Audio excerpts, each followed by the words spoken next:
Good Thursday evening to you, WyoNation. This is another edition of the WyoNation Roundup, and joining me tonight is Mr. Bryan Stevens. Evening all. So if Bryan's here, you know what the topic is going to be.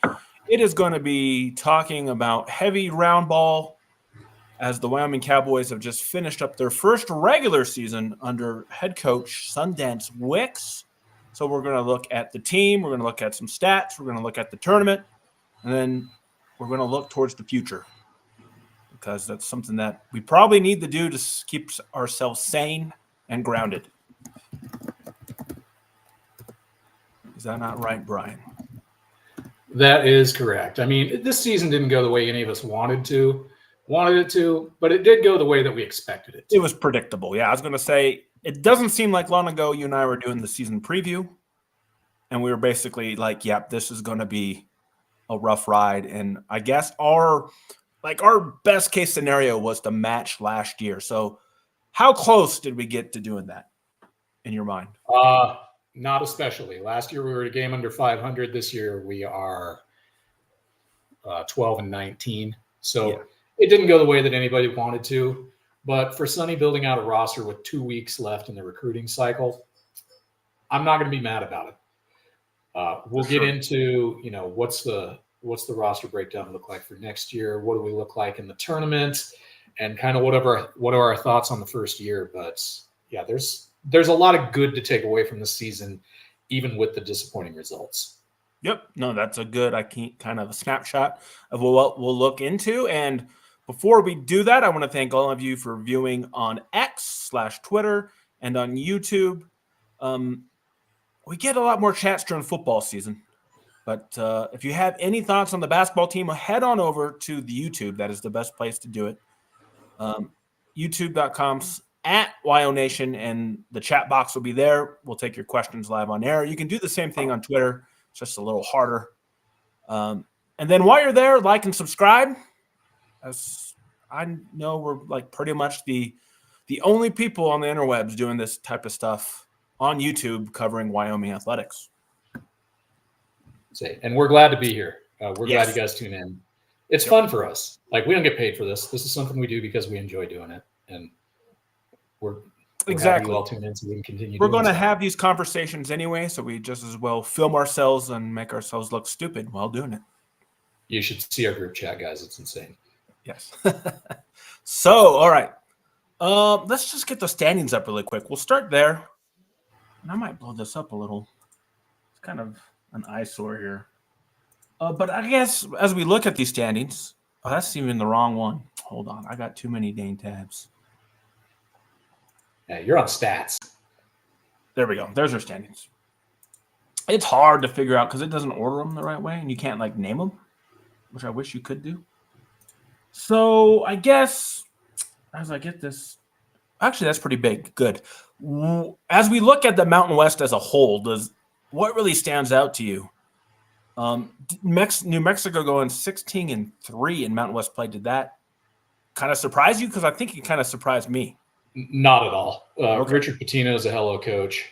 He's done a good job there. Dent was a great player coming back. We knew that Nelly Jr. Joseph was going to be good. They had pieces there, and they're on an upward trajectory. Even after losing Jalen House and Jamal Mashburn Jr., they did just a fantastic job this year. New Mexico is one of the teams that Wyoming matches up better with because they're a guard-heavy roster with not a ton of bigs, and their guards aren't huge. So we'll get into that when we talk about the tournament. But they play well. They play fast. They're a good team. They're probably going to win a few games in March Madness. Okay, and as you can see here, let's see. I got the wrong scrolly thing again. We've got quite a few teams that finished with 20 wins or more in the regular season. You got San Diego State, Boise State, Utah State, the Sheep, unfortunately, and the Lobos. So in terms of the Mountain West as an overall conference, I know last year was kind of like a banner year, right? How far short did the league fall? Not very short. We've probably got 4 tournament teams in this conference. I know that's short of 5 last year, but it's a really strong conference. They showed well in non-conference. During conference play, there was a pretty clear demarcation line between the top 5 teams and the bottom teams.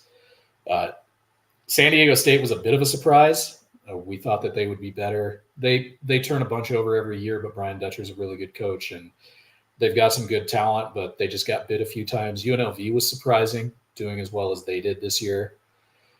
Boise and CSU, that's pretty much what we expected from both of them. Yeah. Nevada is right about where I hoped we would be this year. Nevada actually outplayed what I thought they would. I thought they were going to struggle mightily this year, despite the preseason prognosticators. San Jose State, Tim Miles is doing a good job in San Jose.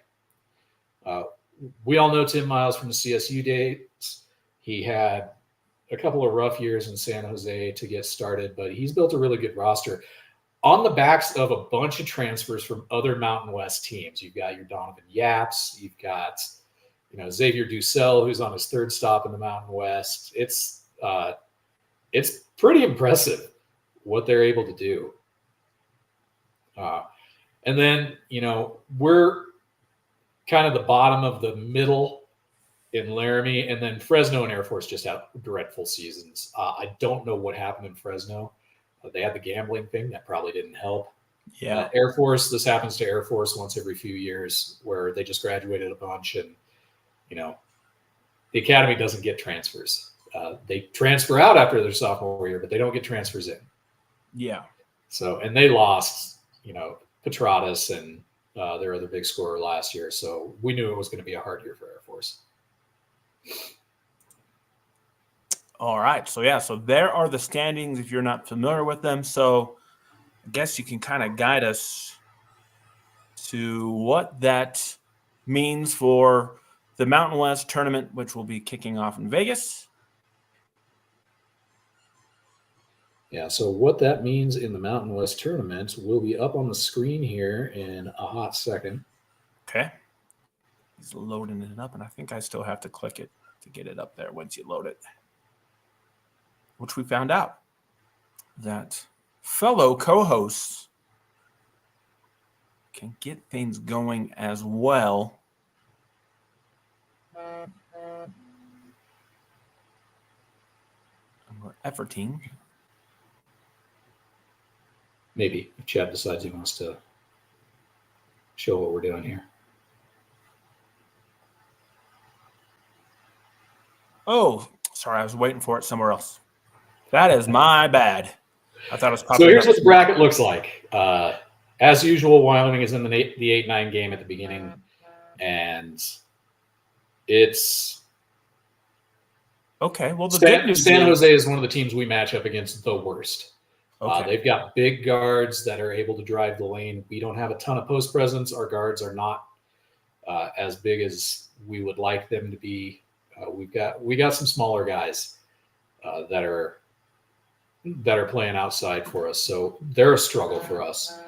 The talent level at San Jose isn't as high as I think. We've got more talent on the Wyoming roster. San Jose has got some people that can put the ball through the net quite a bit better. That was the big problem for Wyoming this year. We went long stretches without scoring. We've got Obi Agben, who can shoot really well, and that's about it. We've got Nesbitt gets streaky, Wills gets streaky, Dante Allen is streaky. So our biggest issue was scoring this year. By far. And if it wasn't scoring, like if we were scoring at a good clip, then it was rebounding. So we know where the holes are for sure. Yeah, and I know last week that 9-8 matchup looked like it would be us and Nevada. So now it's going to be San Jose State, and we just closed the season with them. Oh, we didn't close the season, right? But it was, or did we? It was our last home game. It was against the Spartans. Yeah, it was the last home game. We closed the season with Fresno. Yep. So, and that's a game we dropped as well to the Spartans. Yeah, no, our last home game was San Diego State. So we did San Jose, then San Diego, then Fresno. Oh, okay. Too many states. Three Yeah, states they're all in a going to row. be gone in a couple years anyway, so don't worry about it. Well, Maybe. all of them but San Jose. Yeah. Unless you think we're going to kick them out of the league, which I don't think that's going to happen. I don't think anybody's getting kicked out of anything anytime soon. So there is the bracket. And you got your 3. Well, actually, is there 5 buys? Is that how that works? No, it's 3 buys. Well, technically 5, I guess. Yeah, because San Jose and Boise are preordained, but New Mexico, Utah State, Colorado State get the good schedule. Of all the teams that are on that got buys, Wyoming matches up the best by far with New Mexico. It's also very fortunate for Wyoming that CSU is at the bottom of the bracket, and the only chance we would have of playing them would be in the championship game because they wrecked us twice this year, and it's just a bad matchup for us. We did not have the horses to keep up with CSU, as much as that pains me to say. Yeah. And if there's one team I don't want to see in the tournament, it's the Sheep. Okay. Well, but we still have to focus on winning a game, right? So I guess which hasn't happened since 2021. So what is kind of your quick assessment of Wyoming's chances in the 8-9 quick game? assessments? It's. I'm not going to say it's a toss-up against San Jose. I think they've got the edge. I think we can beat them for sure. That's a winnable game. But like 60-40 then? Yeah, probably 60-40 in favor of San Jose. We get to New Mexico, probably about the same thing, 60-40 there. New Mexico's got the same scorers on us too. The nice thing about New Mexico is we can slow them down, and it really messes them up. That's one of the reasons we matched up so well with San Diego State too. San Diego State this year was not the high-flying team you've seen in the past in San Diego. They tried – their whole game plan is to slow people down. When they play teams like Wyoming, it's slow against slow. If they've got Guat back, it'll be a tougher game. But absolute best case scenario for Wyoming, absolute best case. Wyoming beats San Jose. Wyoming beats New Mexico. San Diego State beats Boise. And you get Wyoming and San Diego State in the semifinals. At that point, that is the only path to the championship that I see. If Boise wins, there's no way that Wyoming gets past it. Frankly, if they get past San Jose, I'll be incredibly happy. Yeah. So, no, that is surprising. So we haven't won a tournament game since 2021. Yep. Wow. One and done the last 2 years now. Well, 3 years. 22, 23, 24.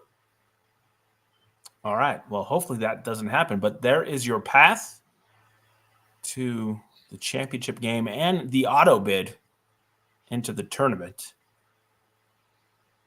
Yeah, there could be some bid stealing here. So if Boise loses right away and you get one of San Diego State's or lower that wins, it might steal Boise's tournament bid.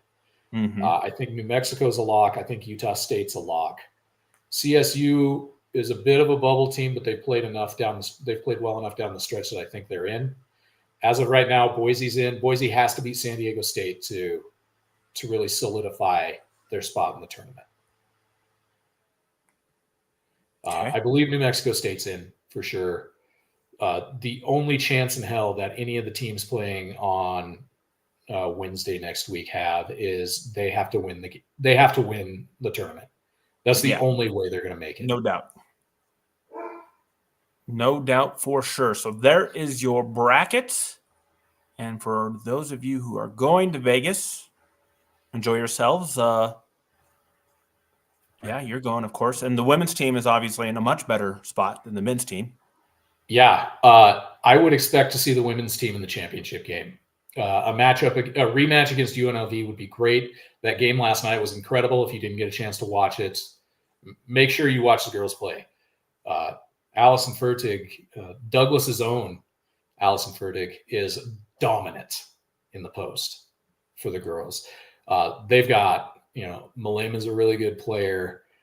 They've got good skill all the way around. They move the ball really well. They shoot the ball really well, and they've got a real solid chance to make the tournament this year for the first time in quite some time. Okay, I haven't said. I guess, kind of net ranking or RPI wise? Where are the Cowgirls? Do you know? I believe that they're in the 60s. Okay. So it's going to be. They have a chance. Yeah. There is a chance. It's going to be tight. But they're going to have to win a few games in the tournament. But if they can get to the Mountain West title game, good chance they can get in, I guess. There's a chance. The women's tournament, the women's basketball is a lot more top heavy than men's basketball is. Oh, for sure. So if Wyoming wins the women's tournament, they will be in. If they make the championship game, maybe. I think UNLV's done enough that as long as they win their first game, UNLV is in. They're a great team. I think Wyoming can get there if they make the championship game. Okay. Good to know. So I'll kind of let you steer the ship from here. We kind of looked at the short term. Now we're going to go like little bigger picture. So how would you like to navigate through these waters? Well, if we go bigger picture, we have to start talking about the roster. Mm-hmm. So 100%. Just laying the cards on the table. This is not the most talented roster Wyoming's ever had. I would say this is probably the least talented roster we've had. I can just pull probably since the maybe the later years of McLean or the Allen Edwards years, but even then, like it was probably the end of McLean's term was the last time we had a roster that was this sketchy. So there's Obi Agnew, who could play for any team in the Mountain West and probably start. Jordan Nesbitt, who would play. Dante Allen, possibly. And then a bunch of guys that probably would never see the floor. In terms of what again? That's where we're at. As like being a good Mountain West team? Yeah, on a Mountain West squad. Okay, gotcha. Yeah.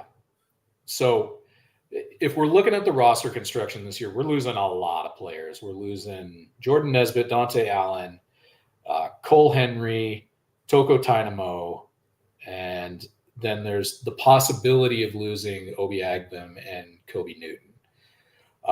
Kobe was introduced. Both of them were introduced to senior day, but they both started their careers at junior colleges. So the option is there for them to play another year.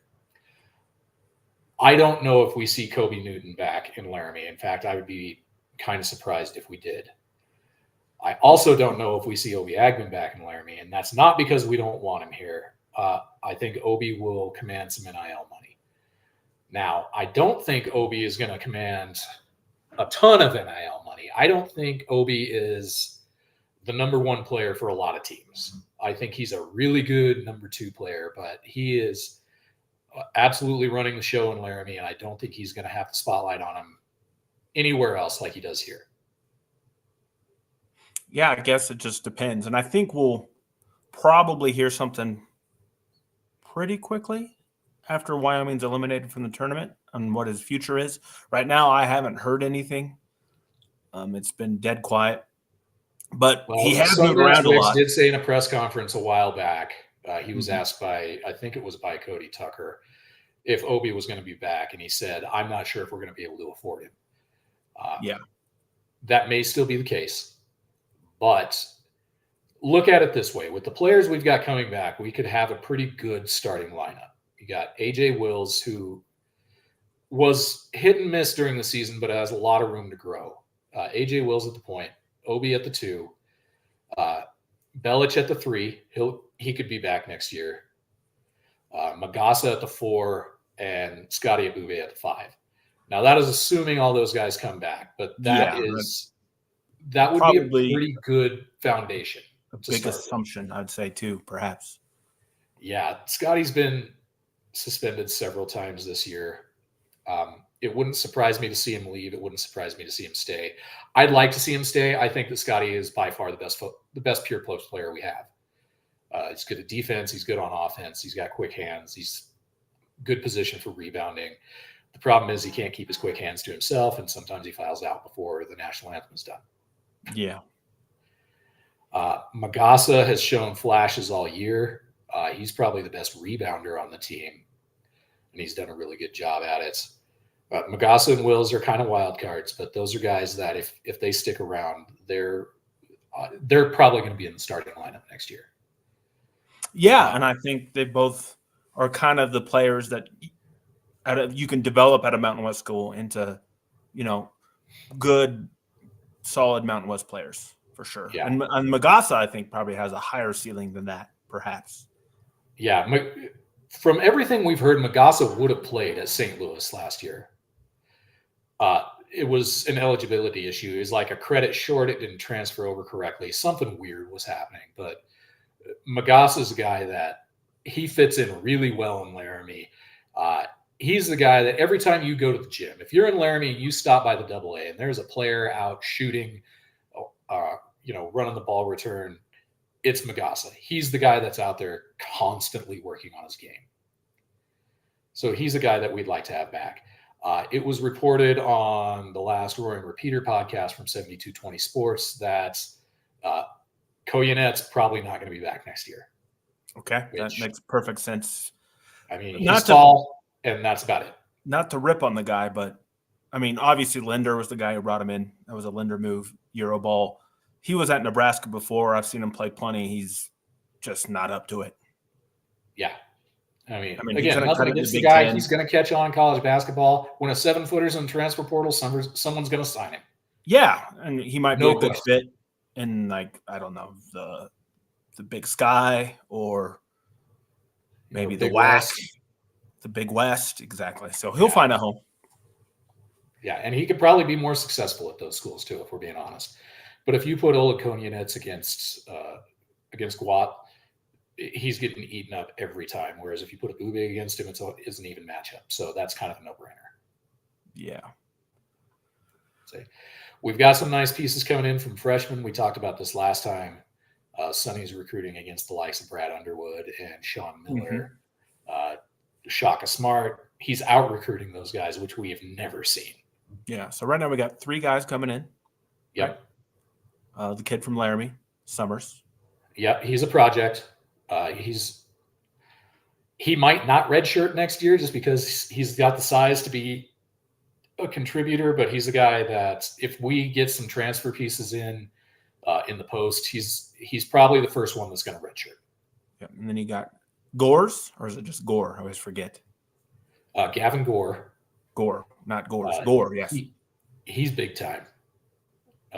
He was a guy he had a scholarship offer from Illinois. Yeah. Brad Underwood's a hell of a coach, and that's a good team. Illinois is a real fun team to watch. Yeah. And then you got Nas. Prep school kid who's kind of got like a weird thing, like he's from California, but he went to like a prep school like in the Northeast or something. I don't know. It was hard to track info on him. There were some highlights of him that made it on Twitter a week or 2 ago. And my God, that guy is good. He's going to be fun to watch. When he comes to Laramie, he will not redshirt. Okay. He will be playing good minutes as a true freshman. All right. So that's 3. Now we're losing like 6 at least. I believe we had 7 seniors announced. Yeah. And there's Javion Starwood, the only freshman recruit we had this year. He wasn't on the bench the last few games. Not real sure what's going on there. Yeah. But he's another guard that could come in and put in good minutes. So I hope he sticks around because we're losing a ton on this team. Yeah, you need to have some continuity, and you still need to be able to develop and keep players to be a good program. And you just can't. And you need depth too. We saw as the season went on, the bench had to get shorter because we just didn't have the players that could come in and contribute. Like it would shorten up. After the first 5 minutes, we'd see the same 7 players. Yep. As Sonny said, when you get in the game, I need you to do something to change the game. And if you don't, you're done. Yep. So it's hard. So I guess player profile wise, what are you looking at when portal season comes here? We need bigs. At what we're going to be looking at. 100%. We need at least 2 post players, one of which is Mountain West starting caliber to come in. We were hurting big time on post defense. Scotty's the only one that can play down there, and with the frequency that he fouls, we need some depth behind him. Yeah, and that's assuming he comes back, right? Which I can't assume that right now. I I'm think not we'll fully see some convinced either, surprises. but he's doing a good job. Sure. Yeah, he's a guy you would like to come back to be in your rotation for sure. Absolutely. And He's a maybe guy I'd start. like to come back, and if he can clean stuff up over the summer, he's great, man. Like, he'll be able Yeah. to start. But the first thing is he's got to come back. Yep. We've got Belich, who I would assume that he comes back. He was a big spark when he came in. Yeah, he's a good fit for what we're doing. Nigel Cook, not sure what's going on there. We've heard from Sonny that he can shoot the cover off the ball, but he needs some urgency on defense. So hopefully we see him with some growth next year. We interviewed him at the beginning of the season, and his goal was to be the freshman of the year in the Mountain West. Hard to do when you don't play. Yeah, so very. We'll see what happens there. Who else? Abube, Koyanets is gone. Magasa, we've already talked about. And then we got some walk-ons. We got, Garrett Spielman and Levi Brown from Sheridan and Laramie, respectively. Will be gone because same thing like football, right? Walk-ons are gone. Basically, you can only have 13. Well, you can still do walk-ons, but I don't know. That's a question that I don't know if they've asked Sundance. If basketball-wise, are we going to cover 13 scholarships? I'd say yes. I am sure that we will cover 13 scholarships. Yeah. I know for a fact that the staff they know where the holes are. They know what the fixes need to be. Yeah. I'm positive that Pat Stacy has already got a docket on, at least 40 players that would be good fits in Laramie. Fit profiles of what they're looking for. Yeah. Mm-hmm. And, we talked about the starting five that could be coming back. You've got, Wills, Obi, if he comes back. If he doesn't come back, we can see Starwood out there, possibly. Yeah, you're probably looking at getting a shooting guard in the portal. Probably. We need a 3-and-D guy. If you look back at that year that Linder went to the tournament, and we had Hunter Maldonado and Graham Ike and Drake Jeffries. Drake Jeffries was the piece that held that team together. That guy rebounded at a high clip. He scored well. He was a good defensive player. He wasn't the star by any means, but he was a guy that when the ball was in his hands, good things were going to happen. And that's the problem, the type of player that we were missing this year. We had Obi Agbem, and then we had a bunch of players that may or may not go off, but there was nobody else that you could count on 100% of the time when Obi had an off night. For sure. I'm trying to see, did we talk about pretty much everybody? I mean, you're losing Cole Henry, who not great player, but a good glue guy, right, to come in and does a little bit of everything. He was. We're losing Toko Tainamo, who, in my opinion, was probably the most disappointing this year. I know. We were so excited to have him. I mean, it just didn't translate. What he did at Denver was amazing. I mean, averaging a double-double. He just, from day one, it didn't click. That is the step up between the RMAC and the Big Sky and the Mountain West. Like, it's a big gap between the Big Sky and the Mountain West.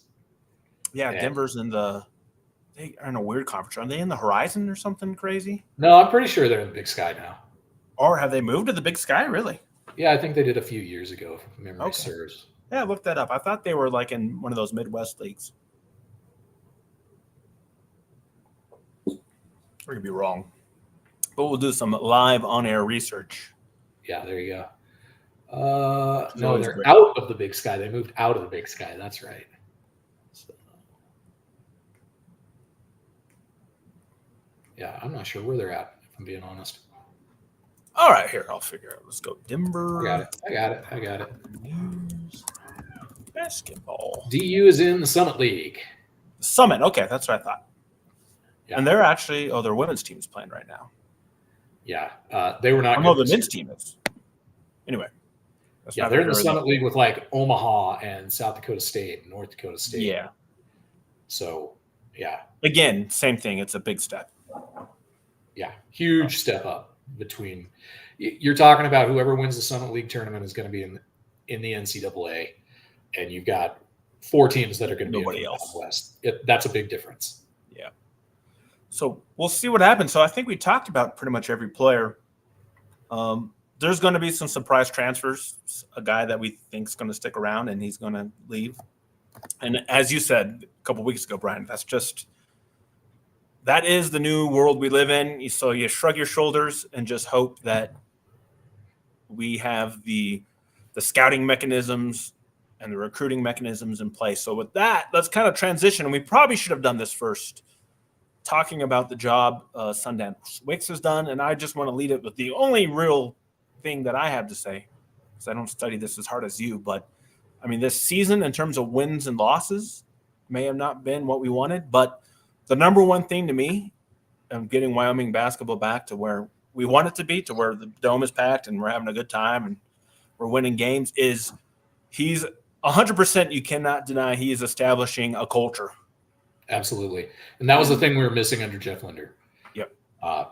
As we saw when he brought in the transfers from the Pac-12, it destroyed the culture on the team and the entire team left.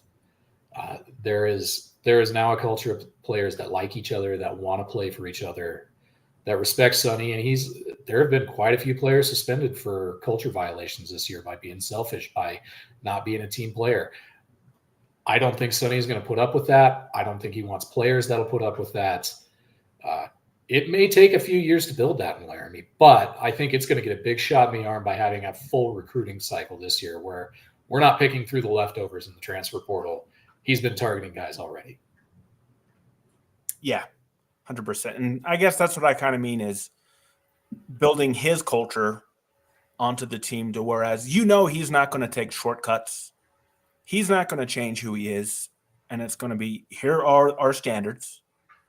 If you want to stick to those standards, you can stick around and play, right? And like you said, some guys have got suspended. But he's not going to bend it. As you saw, right? That I wish they did more of that documentary. Yeah, me too. I'd like to see that again next year to kind of see what the difference is. I would like to see more of that because you saw how hard he was on these guys. So you kind of got a feel for what he expects. But at the same time, right, he says, hey, I'm going to be real hard on you. And I'm going to tell you that, hey, you need to do this and this and this and play. But at the end of the day, he's like, I love you guys, right? And he does. And, I've heard from some people that they think he's corny. They don't like his shtick, as they say, but it's not a shtick. You cannot deny that the guy loves these players. He loves being in Laramie. He's not going anywhere, guys. Like if Kansas throws $5 million a year at him, maybe, but you're not going to see Sundance Wicks leave for a New Mexico job or a South Dakota State or an assistant job somewhere. This is where he wants to be. For sure. So, and then how about any evaluation of his staff? I know that's kind of hard because you don't know what. It's a tough one. Like we talked to Nick Whitmore. I think Nick Whitmore's got a lot of fingerprints all over this team. He was the guy that brought in guys like Belich and, some of the Magassa was another one that he targeted. They've got some offers out to guys that he coached in high school when he was there he was at a prep school in Virginia and did a heck of a job over there. He'll stick around. Pat Stacy, I hope he sticks around. From what I hear, he's in high demand. Yeah. Like that's the type of guy that every basketball coach wants on their staff. So I hope he stays around. I hope that they've done enough to keep him. Sean Vandiver is going to be in Laramie as long as they'll have him. It's never bad to have a first round pick and a guy that, played basketball at a high level for a really long time. Yeah. And if I remember correctly, that was one of the most striking themes in the documentary because we know that he's got bad knees, right? Bad back. And where Sonny was getting on him, he's like, if you can't listen to a guy who was a first-round draft pick in the NBA, then who the hell are you going to listen to? Yeah, and he won't talk about it. No, he doesn't. Sonny was like, this guy was in the league. And if he, didn't get all these injuries, he would have had a pretty good long career. But yeah, Nick Reynolds, by the way, Nick, if you watched any Wyoming basketball this year, if you were in the AA, Nick Reynolds is the assistant head coach, 100%. When Sonny was out getting on the refs, Nick Reynolds was running the huddle. He is a big piece of Sundance's staff, and he's going to be around until somebody gives him a better offer. He's a good coach. He's an up-and-coming coach. He's an energetic coach. he's a guy we need to have on staff. Yeah, and I wouldn't expect Sonny to run anybody off. Hopefully we can bring back the whole staff, but someone might get poached, and it happens. It's college basketball especially with the assistant coaches, it's a constant rotation. Yeah. Much like last year, the guy that you don't want to lose is Nick Whitmore. He's the guy that's bringing in recruits. He's the guy that recruits are following because he's got ties from his past coaching experiences. That was a big part of us losing Combs and Maniaw last year. Was the assistant that recruited him, went to Drake. Drake has had a really good year. Both of those guys would be key pieces in this team, and it really hurts to not see them here. But they followed their coach. I can't blame them, and wish them nothing but the best. They didn't dump on Wyoming on the way out. They just followed the guy that they wanted to be around. Mm-hmm. Yep, and it's all about relationships. And I think Sonny is really good at building those, and so that's what should give us all hope for the future. That if he can recruit guys who are talented enough, I do believe they'll stay, and then Wyoming will be an upper third Mountain West men's basketball program for the long term. Yep. So our next big day for Wyoming basketball will be next Wednesday. That is the opening round of the men's tournament and the championship game for the women's tournament. I very much expect to see both Wyoming teams playing that day. Okay. The men's game will be the first one. That'll be at noon Mountain Time next Wednesday. And then the women's game, I believe, is about 6 p.m., if memory serves. Might be slightly later. Let me take a look. All right. While he's doing that,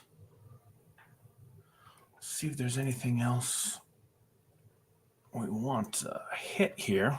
Yeah, the women's game will be at 8:30 Mountain Time on Wednesday, March 12th. Okay. Yeah, hopefully we see the Cowgirls there. It'll be tough, obviously. Cowgirls are going to get the winner of Air Force or Utah State for their first game. And then after that, it will be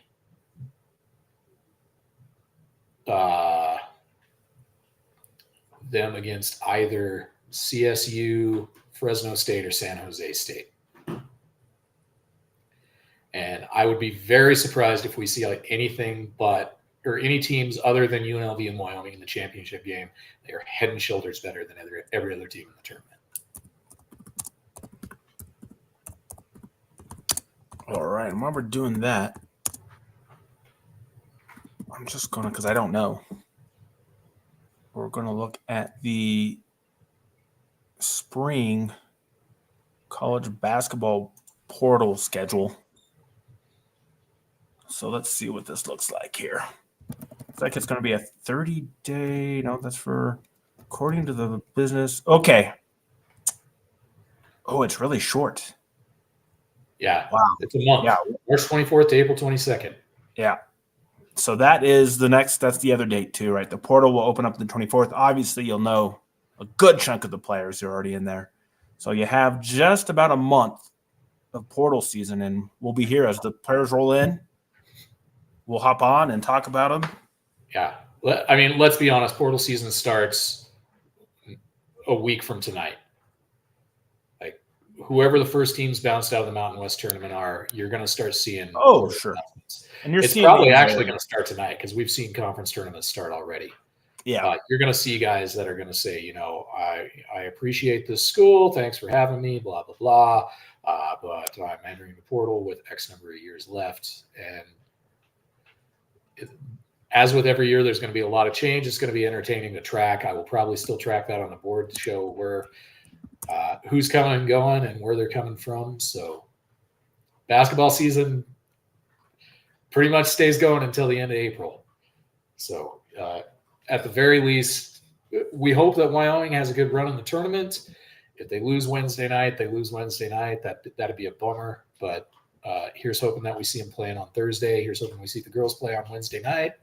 And let's get this roster rebuilt to what we know it can be under this coaching staff.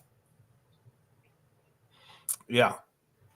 And it's still going to take perhaps some time, but I guess the good news in basketball, right, is it really, if you can get if you hit on 3 Mountain West caliber players. If you hit on 3 players in basketball, you can – it doesn't matter who else you've got. You have your role players, obviously, but if you get 3 players that are legit stars, you will win a ton of basketball games. Yeah. So that's this rebuild could happen fast because they could hit on them. They could hit on 3 guys in this offseason. And say this offseason is really what we're going to see what Sundance and company have up their sleeves. We know they can coach. Like, there are some people that got upset about the rotations, but when you look at the metrics that the coaching staff is looking at, the rotations were fine. The talent wasn't there. But these guys played above and beyond where they played any other stop, with the exception of maybe Dynamo. Yeah. I would agree with that assessment. So, yeah, so there we go. Can't believe the season's already over. Pretty much, it's not over, but, it went fast, the basketball regular season, that is. Yeah, I'd say it was fun. It mostly was. This last 10 games has been not a ton of fun to watch, but we can see the potential in this team. We can see other coaches. We can see the type of players that Sonny wants to bring in, and let's see what happens in year 2. Okay. And then, so one last thing, I guess, before we wrap up, in terms of style play, Wyoming was right in the upper 60s in terms of like defense and offense for the most parts. Do you think that's where Sonny wants to be long-term, or do you think once he does not want to slow things down and more athleticism, will be like a team who's, in the upper 70s in scoring? Yeah, if we have players that are able to score, he is going to want more possessions per game to give them a chance to do that. We were one of the slowest teams in the NCAA this year because that's how you win games, when you don't have the talent to score. Yep. There we go. So we see it every year with teams like Princeton and Air Force and, San Diego State this year. They did not have the talent that they're used to, but they've got great coaching, and they had some pieces that were really good players, but they can't run like they wanted to because they didn't have enough of those pieces to be able to run that offense. Sure. So, all right. So good luck to the Cowboys and to the Cowgirls in Vegas. Bryan will be there, so be checking out him at YOBS. He'll be tweeting out all kinds of good stuff, I'm sure, with his observations. And then, yeah, it'll be portal season soon after. So, yeah. Yeah. Full disclosure, I will probably have a Coors Light or 2 in me most games. So the analysis may get a little sloppier as the day goes on. That's okay. You'll be excused for that. So, all right, everybody. Thank you for joining us on the Roundup, breaking down basketball. Hope you enjoyed it. I learned some stuff today from Bryan. I hope you did as well. So everybody's going out to Vegas. Have a great time. And we'll see. We'll see. It's a rumor. I doubt they'll actually do it. But Brad and Shay are all hot and bothered for wrestling. So they might hop on here in the next couple of days with a wrestling show for y'all. And so, yeah, good luck to the Wyoming wrestling team as they prepare for the Big 12 wrestling tournament as well. So it is tournament season. So for Bryan, this is Chad. Thank you, everybody, for joining us, and we will talk real soon. Go Pokes.